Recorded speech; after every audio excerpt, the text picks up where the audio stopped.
آپ کی ساری زندگی عبادت ہو سکتی ہے اگر آپ اس میں 3 چیزیں کر لیں. سب سے پہلی بات یہ کہ ارادہ، آپ کا اس کام کے کرنے کا ارادہ ہو، سچا ارادہ کہ میں یہ کروں گا. کوئی بھی نیکی کا کام ہے تو آپ ارادہ کرتے ہیں پہلے، پھر اس میں سستی نہیں کرتے، اس میں تاخیر نہیں کرتے، ڈیلے نہیں اس کو کرتے، ٹائم پر کرتے ہیں. دوسری چیز ہے اخلاص، کہ صرف اللہ کے لیے اس کو کرتے ہیں، شو آف نہیں کرتے، بندوں سے فائدہ اٹھانے کے لیے نہیں کرتے، بندوں میں نیک نام بننے کے لیے نہیں کرتے. تیسری چیز سنت کے مطابق اس کو کرتے ہیں، شریعت کے مطابق کرتے ہیں، جو طریقہ آپ کو سکھایا گیا اس کے مطابق کرتے ہیں. تو اگر یہ 3 چیزیں آ جاتی ہیں تو مثلاً آپ کھانا کھاتے ہیں یا کھانا پکاتے ہیں یا پکانے کھلانے کے بعد برتن سمیٹتے، کچن سمیٹتے ہیں. اب اسی کام کو اگر آپ ایک اعلیٰ درجے میں لے جانا چاہتے ہیں تو اس میں یہ کہ میں یہ کھا رہا ہوں تاکہ میرے اندر طاقت ہے، میں اللہ کی عبادت کر سکوں. یعنی اگر میں یہ نہیں کھاؤں گا تو کمزوری ہوگی، اور کمزوری ہوگی تو میں کچھ کر نہیں سکوں گا. اسی طرح اگر آپ گھر والوں کے لیے پکا رہے ہیں یا اس کو سمیٹ رہے ہیں یا کوئی بھی کام گھر کا بھی کر رہے ہیں تو آپ کا ارادہ کیا ہے کہ گھر صاف ہو جائے. اس لیے نہیں کہ کوئی آئے گا تو کیا کہے گا، موسٹلی تو یہ نا وہ فلاں آئے گا تو کیا کہے گا، یہ گھر کا کیا حال بنایا ہوا ہے. یہ ہمارا ارادہ ہے صفائی کرنے میں. عام طور پر نا صفائی ایک مشکل کام ہے، توڑ دیتا ہے آپ کو، تھکا دیتا ہے آپ کو. لیکن اگر آپ کا ارادہ یہ ہو کہ اس صفائی اور ستھرائی اور طہارت سے اللہ کا قرب حاصل کرنا ہے، کیونکہ ان اللہ یحب التوابین و یحب المتطہرین، آپ صفائی سے محبت رکھتے ہیں، صاف رہنے سے محبت رکھتے ہیں، اللہ آپ سے محبت رکھتا ہے، آپ کو اللہ کی محبت حاصل ہوتی ہے. جو صفائی کر رہے ہو ساتھ ساتھ یہی سوچا کرے اللہ کو پسند ہے یہ، اللہ کو یہ پسند ہے، اللہ کو یہ پسند ہے، اللہ کو یہ پسند ہے.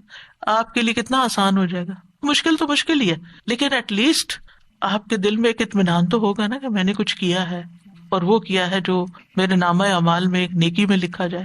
عبادت کتنی اچھی ہو جاتی ہے جب گھر صاف ہوتا ہے تو عبادت میں دل لگتا ہے. تو اس پہ آپ ایکسرسائز کریں، آپ اپنے آپ سے یہ پوچھنا شروع کریں. انسان ایک سیلف ٹاک کر رہا ہوتا ہے نا. مثلا آپ جاب کر رہی ہیں، آپ ارن کر رہی ہیں، کیوں ارن کر رہی ہیں، وائی. مثلا کئی وومن پروفیشنلز ہوتی ہیں، مثلا آپ ڈاکٹر ہیں، آپ نے اتنا عرصہ کام کیا، کیوں کیا؟ آپ نے گھر میں کنٹریبیوٹ کیا، کیوں کیا؟ بس آپ یہ کہا کریں اللہ تعالیٰ میں نے جو کچھ کیا، میں جو کچھ کر رہی ہوں، جو میں آئندہ کروں گی، وہ سارا اپنے لیے کر لے، وہ سب تیرے لیے. بس ان صلاتی و نسکی و محیای و مماتی للہ رب العالمین، اللہ تعالیٰ سب آپ کے لیے کر رہی ہوں. کیوں؟ اس لیے کہ جب ہم لوگوں کے لیے کرتے ہیں نا تو کیا ہوتا ہے، بعض اوقات وہ دیکھتے بھی نہیں، وہ شکریہ بھی نہیں ادا کرتے، پھر کیا ہوتا ہے، دل ٹوٹتا ہے، موڈ خراب ہو جاتا ہے، ڈپریشن میں چلے جاتے، پھر کیا ہوتا ہے، عبادت چھٹ جاتی، اللہ تعالیٰ سے دوری ہو جاتی. خسارہ ہی خسارہ ہے نا.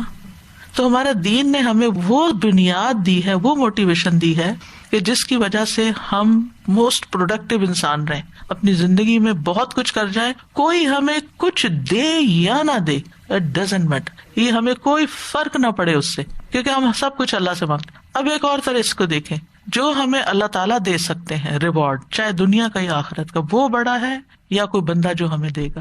بندے سب فقیر ہیں، ان سے کیوں توقع رکھیں کہ وہ ہمیں کچھ دے؟ وہ نہیں دے سکتے، وہ آپ کی ایکسپیکٹیشن پہ پورا اتر ہی نہیں سکتے کیونکہ وہ ویک ہے. قرآن کہتا ہے خلق الانسان ضعیفا، انسان کو کمزور پیدا کیا گیا ہے. وہ 100 وعدے کرے نا، 100 دفعہ کہے میں یہ کروں گا، یہ کروں گا، یہ کروں گا، جب کرنے کا ٹائم آتا ہے تو وہ نہیں کرتا. پھر آپ ناراض ہوتے ہیں، پھر آپ غصہ کرتے ہیں، پھر آپ فرسٹریشن میں آتے ہیں. آپ نے غصہ کیا، امیج کس کا خراب ہوا؟ چاہے آپ اپنے والد کے سامنے کر رہے ہیں یا اپنے بچوں کے سامنے بھی آپ غصہ کر رہے ہیں، تو آپ کے بچوں کے سامنے آپ کی کیا پکچر بنی؟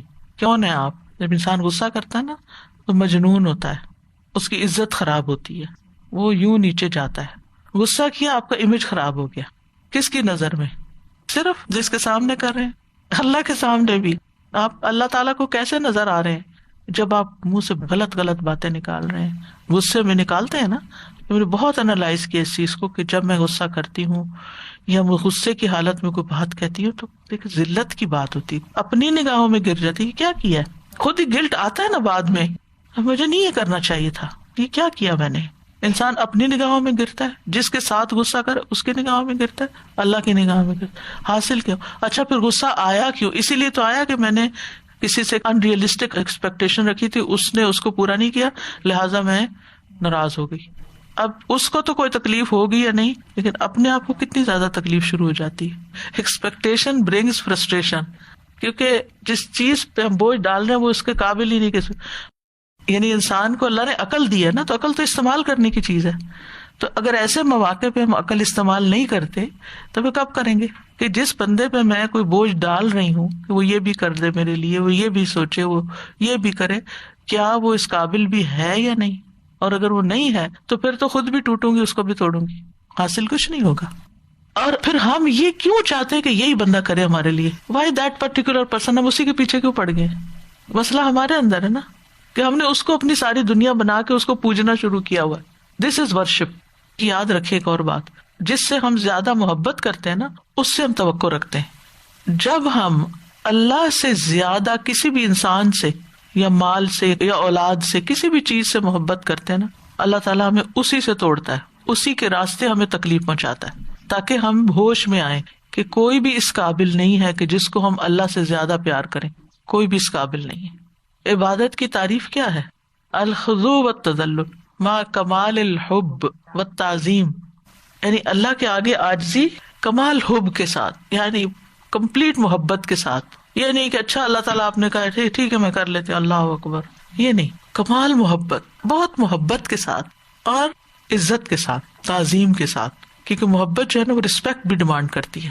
وہ محبت سچی محبت نہیں ہوتی جس میں رسپیکٹ نہیں ہوتی، وہ لسٹ ہوتی ہے، جو ہماری اپنی خواہشات ہوتی ہیں، ہم صرف وہ پورا کرنا چاہتے ہیں، اور جب دوسرا شخص ہماری وہ خواہشات نہیں پوری کرتا ہمارا موڈ آف ہو جاتا ہے. تو اگر اللہ سبحانہ تعالیٰ سے سچی محبت ہے تو اس میں رسپیکٹ ساتھ ہوگی.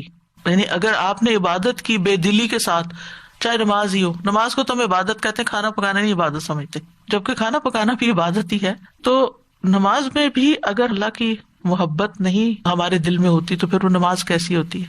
بوجھ. انہا لکبیرۃ الا علی الخاشعین. خاشعین کون ہوتے ہیں؟ الخضوع والتذلل.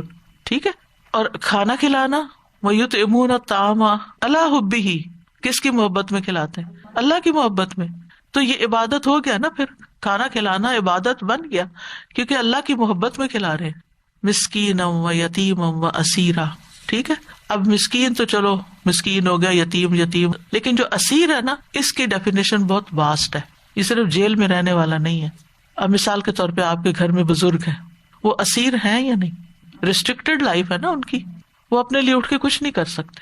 اگر آپ ان کے سامنے جا کے کھانا رکھ دیتے ہیں تو آپ ایک اسیر کو کھلا رہے ہیں. آپ اس وقت بوجھ نہ سمجھیں کہ میں اس کے آگے جا کے رکھ رہی ہوں، یہ کیا مصیبت میرے پہ پڑ گئی ہے، سارے لوگ آزاد پھر رہے ہیں، میں یہاں بندھی پڑی ہوں. لیکن اس وقت بھی اگر آپ کا ارادہ لوجہ اللہ نہیں ہے نا، اللہ کی محبت میں نہیں نہ کھلا رہے، تو پھر وہ ریوارڈ نہیں ملے گا. کھلا تو آپ رہے ہی ہیں، کیونکہ کھلانا تو آپ کو پڑے گا ہی، نہیں کھلایا تو مسئلہ ہو جائے گا. تو اس لیے بہت ضروری ہے کہ ہم ہر کام میں، چاہے ہم دنیا کا کام کر رہے ہوں، چاہے ہم جاب کر رہے ہوں، کام کر رہے ہوں، گھر کا کام کر رہے ہوں، باہر کا، ایون گروسری کر رہے ہیں آپ، تو آپ سوچیں میرا تو فرض نہیں بنتا، یہ تو میرے ہسبینڈ کو کرنی چاہیے. مثلا اگر یہی سارا کام، یہی تھکاوٹ، یہی سارا کچھ، ارادہ اگر آپ کا کچھ اور تھا نا، کہ میں جو بھی یہاں پیسہ لگاؤں گی، جو بھی میں چیز اٹھاؤں گی، جو بھی میں گھر لے جاؤں، جو بھی میں پکاؤں گی، جو بھی میں کھلاؤں گی، کلہ للہ، اس کا ریوارڈ مجھے سارا اللہ سے چاہیے. پھر کیا ہوگا؟ درد بھی ہوگی تو کہوگی میرا رب دیکھ رہا ہے نا. تو اللہ آپ تو دیکھ رہے ہیں نا، یہ بندہ نہیں دیکھ رہا، آپ تو دیکھ رہے ہیں نا. اور پلس یہ کہ آپ کے اعمال نامے میں یہ سارا کچھ عبادت لکھا گیا، اور کیا چاہیے؟ کھانا تھا، آپ نے بھی کھایا، سب نے کھایا، مزہ کیا، لیکن سارا کچھ نیکی لکھا گیا. قیامت کے دن جائیں گے، یہی اعمال نامہ آپ کے لیے خوشیوں کا باعث ہوگا. اور اگر یہ ارادہ نہیں تھا، ارادے کچھ اور تھے، تو پھر یہاں بھی کچھ نہیں ملا اور وہاں بھی کچھ نہیں ملا. حاصل کیا ہوا؟ صرف سوچ بدلنے کی ضرورت ہے نا ہمیں، تو زندگی بدل جاتی ہے. سوچ بدلے تو زندگی بدلتی ہے. اللہ تعالیٰ ہمیں عمل کی توفیق دے. وآخر دعوانا ان الحمد للہ رب العالمین.